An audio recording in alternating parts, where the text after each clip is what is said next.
পুনৰবাৰ সংযুক্ত হৈছে কশ্যপ আপোনাৰ ওচৰলৈ আহিছো ন্যায়ালয়ৰ নিষেধাজ্ঞা আছে কিন্তু তাৰ পাছতো গোৱালসকলে তেওঁলোকৰ মহসমূহ লৈ ওলাই আহিছে কাৰণ তেওঁলোকে উল্লেখ কৰা মতে যে যদি এই সময়ছোৱাত যদি মহক যুজা নহয় তেনেহলে এটা অসুবিধাৰ সন্মুখীন হয় মহকেইটাও অসুবিধাৰ সন্মুখীন হয় গতিকে সেইবাবে তেওঁলোকে ন্যায়ালয়ৰ নিষেধাজ্ঞা সত্ত্বেও লৈ আহিছে নিজৰ মহসমূহ যুজিবৰ বাবে কিন্তু এই মুহূৰ্তত সেই পৰিৱেশটো তেওঁলোকে লাভ কৰা নাই বাবে মহ যুঁজ হয়তো অনুষ্ঠিত কৰিব পৰা নাই বুলি ইতিমধ্যে উল্লেখ কৰা হৈছে পৰিৱেশটো এবাৰ পুনৰবাৰ দেখুৱাবৰ বাবে অনুৰোধ জনাইছো চাওক ইতিমধ্যে আমি উল্লেখ কৰিছোঁ যে যদিও বা আইনী নিষেধাজ্ঞা আছে কিন্তু তাৰ পিছতো মহৰ যিসকল গৰাকী বা মহৰ গোৱাল তেওঁলোকে ইয়াত আনি মহ যুঁজ অনুষ্ঠিত কৰিছে কাৰণ এয়া পৰম্পৰা আৰু পৰম্পৰাৰ যি চানেকি সেই চানেকি তেওঁলোকে দাঙি ধৰাৰ এটা চেষ্টা কৰিছে আৰু ইয়াৰ এটা উদ্যোগ টাইপাৰ এটা প্ৰয়াস যে পূৰ্বৰে পৰা ৰংঘৰৰ বাকৰিত যিসমূহ ঐতিহাসিক যিসমূহ পৰম্পৰাগতভাৱে খেল ধেমালি সেই খেল ধেমালিৰ যি আখৰা চলিছিল স্বৰ্গদেউসকলে যি খেল ধেমালি উপভোগ কৰিছিল সেয়া এটা প্ৰজন্মক চিনাকি কৰি দিয়াৰ প্ৰয়াস আৰু সেই প্ৰয়াসটোকে প্ৰতি বছৰে তেওঁলোকে কৰি আহিছে আৰু পৰম্পৰাগত যিসমূহ খেল ধেমালি বা মহ যুঁজ মল্ল যুঁজ সেইসমূহ তেওঁলোকে ইয়াত অনুষ্ঠিত কৰি আহিছে টাইপাৰ উদ্যোক্তাসকল যিহেতু আমাৰ সৈতে আছে মই অকণমান তেওঁলোকৰ সৈতে কথা পাতিবলৈ চেষ্টা কৰিম ইয়াৰ পূৰ্বেও আমি কথা পাতিছিলোঁ আৰু এতিয়াও যিটো মহ সাজু হৈছে আন এহাল মহ গতিকে যদিও বা আইনী নিষেধাজ্ঞা আছে কিন্তু তাৰ পিছতো এই পৰম্পৰাৰ যি চানেকি সেই চানেকি আপোনালোকে দাঙি ধৰাৰ এটা চেষ্টা কৰিছে বা মহৰ গৰাকীসকলে কিন্তু পৰিৱেশটো ইয়াত পোৱা নাই বুলি কৈছে আসলতে পূৰ্বৰ যিখন পথাৰ সেই পথাৰখন এতিয়া যিহেতু প্ৰজেক্টৰ কাৰণে ইয়াত মাটি পেলোৱা হৈছে কেনেকুৱা ধৰণে তাৰ মাজতো যদিও বা আধুনিকীকৰণ হ'ল এই পৰম্পৰা ধৰি ৰখাৰ প্ৰয়াসটো কেনেধৰণৰ চাওক পোনপ্ৰথমে আচলতে আমি স্থানীয় গোৱালসকলক ধন্যবাদ জনাম তেওঁলোকে যি ঐতিহ্যৰ ৰংঘৰৰ স্বৰ্গদেউ দিনৰসকলৰ যি মহ যুঁজ ধৰি ৰখাৰ ক্ষেত্ৰত যদি আমি ৰংপুৰ মেলা আয়োজক সমিতিয়ে যদিও বিগত বছৰকেইটাত আমি মহ যুঁজ প্ৰতিযোগিতা কৰিছিলোঁ কিন্তু এবাৰ আমি ৰংপুৰ মেলা আয়োজক সমিতিয়ে মহ যুঁজ প্ৰতিযোগিতা আমি কৰা নাই আচলতে মহ প্ৰতিযোগিতা কৰিছোঁ কিন্তু স্থানীয় গোৱালসকলে যি মহ ইয়ালৈ আনি নিলগৰ তেওঁলোকে স্বাস্থ্য পৰীক্ষা কৰাৰ লগতে এই বছৰৰ আটাইতকৈ সুন্দৰতম মহটো কোন বা আচলতে শ্ৰেষ্ঠ মহটো কোন সেইটোহে আচলতে আমাৰ কমিটিৰ তৰফৰ পৰা আমি তেওঁলোকক পুৰস্কাৰ প্ৰদান কৰাৰ কথা বা আমাৰ ফালৰ পৰা তেওঁলোকক দিয়া হৈছিলে কিন্তু আপোনালোকে দেখিছে স্থানীয় যি গোৱালসকল আছিলে গোৱালসকলে যেতিয়া ইয়ালৈ আনিছে মহে আপোনাৰ নিজববীয়াকৈ বা তেওঁলোকৰ নিজৰ মহ অনাৰ পিছতে ইটো সিটো মহ দেখি যি আচলতে পৰম্পৰা ধৰি ৰখাৰ ক্ষেত্ৰত বা মহৰ যিখিনি আচলতে পুৰণি কথা আছে সেই কথাখিনি আপোনালোকে ইয়াতে দেখিছে তেওঁলোকে মহে আচলতে ইটো সিটোক দেখাৰ পিছতে যিটো যুঁজৰ কথা আছে সেই যুঁজটো কিন্তু প্ৰৱণতা সেইটো নিজে আহি তেওঁলোকে ইয়াত মহ যুঁজ প্ৰতিযোগিতা কৰিছে আৰু বাকী কাৰ্যসূচী আপোনালোকৰ কেনেধৰণৰ আজিৰ দিনটোত আমাৰ ৰাতিপুৱাৰ পৰা যি 12 আমাৰ সাংস্কৃতিক কাৰ্যসূচী চলি আছে অলপ পিছতে আমাৰ অসম চৰকাৰৰ এজন জ্যেষ্ঠ মন্ত্ৰী জয়ন্ত মল্ল বৰুৱা আহি ইয়াত উপস্থিত হ'বহি তাৰপিছতে আমাৰ বিভিন্ন প্ৰান্তৰ পৰা অসমৰ বিভিন্ন প্ৰান্তৰ পৰা অহা যি সাংস্কৃতিক দল যে সাংস্কৃতিক দলসকলৰ নৃত্যৰ ইয়াত প্ৰদৰ্শন হ'ব ইয়াৰ পিছতে আমাৰ ঐতিহ্যৰ যি স্বৰ্গদেউসকলৰ দিনত খেলা যিখিনি খেল ধেমালি মল্ল যুঁজই হওক বা কণী খেলেই হওক বা বিভিন্ন যি খেল আছে সেই খেলখিনিও অলপ প্ৰদৰ্শন কৰা হ'ব ধন্যবাদ জ্ঞাপন কৰিছোঁ আৰু টাইপাৰ প্ৰতি বছৰ এয়া এটা প্ৰয়াস বিনম্ৰ প্ৰয়াস যে যি পৰম্পৰা সেই পৰম্পৰা ধৰি ৰখাৰ বা এটা প্ৰজন্মক চিনাকি কৰি দিয়াৰ আৰু এই মুহূৰ্তত আমি পুনৰ দেখুৱাইছোঁ মহ তেওঁলোকে কৈছে যে তেওঁলোকে মহ যুঁজ আয়োজন কৰা নাছিল কিন্তু যিসকল গোৱাল ইয়ালৈ মহ অনাত মহে যিটো যুঁজাৰ প্ৰৱণতা দুটা মতা মহৰ যিটো যুঁজাৰ প্ৰৱণতা সেই যুঁজাৰ প্ৰৱণতাটো ইয়াত দেখিবলৈ পোৱা গৈছে বুলি কৈছে আৰু তাৰ পিছতো ৰাইজে হাজাৰ হাজাৰ মানুহে ৰংঘৰৰ বাকৰিত এই যি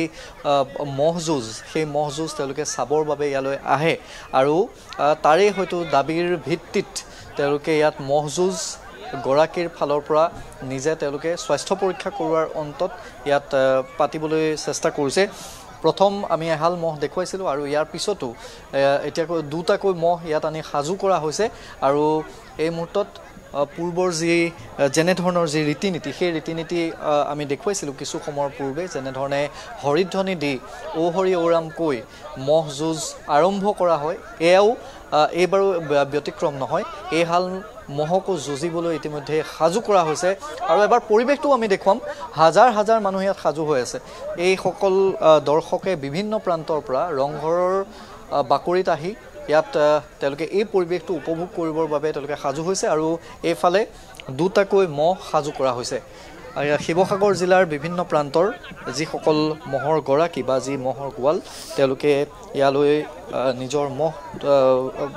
দীৰ্ঘ কেইবাদিনো প্ৰশিক্ষণৰ অন্তত ইয়ালৈ লৈ আহে এয়া পূৰ্বৰ এটা পৰম্পৰা আছিল কিন্তু এইবাৰ যেহেতু আইনী যেহেতু কিছু বাধা আছে সেইবাবে যদিও বা আয়োজকে মহ যুঁজ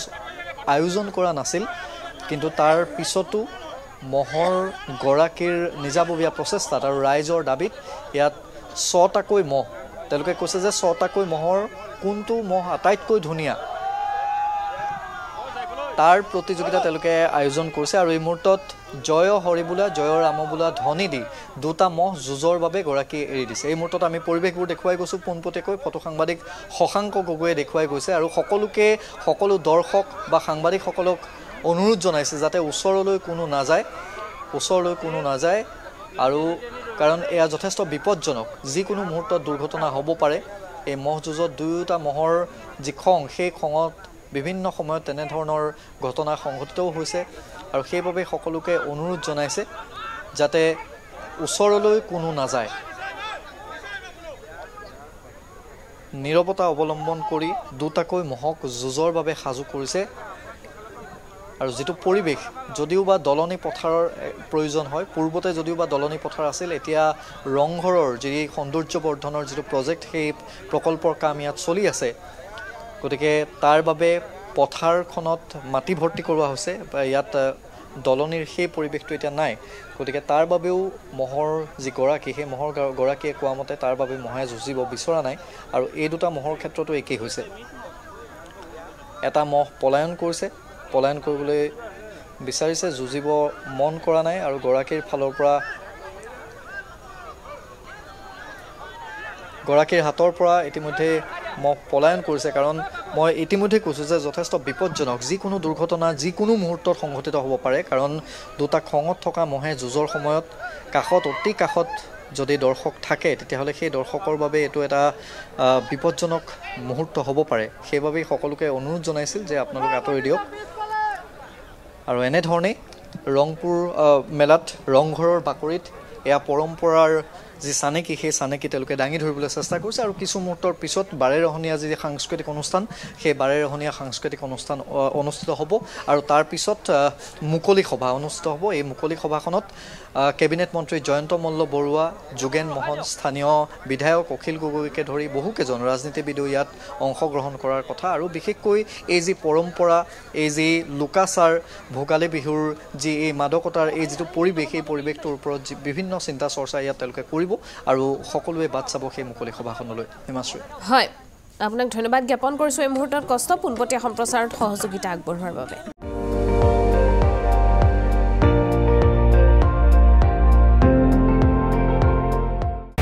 আপুনি চাই আছে ND24 সৰ্বশ্ৰেষ্ঠ নহয় সৰ্বোত্তমৰ দৌৰ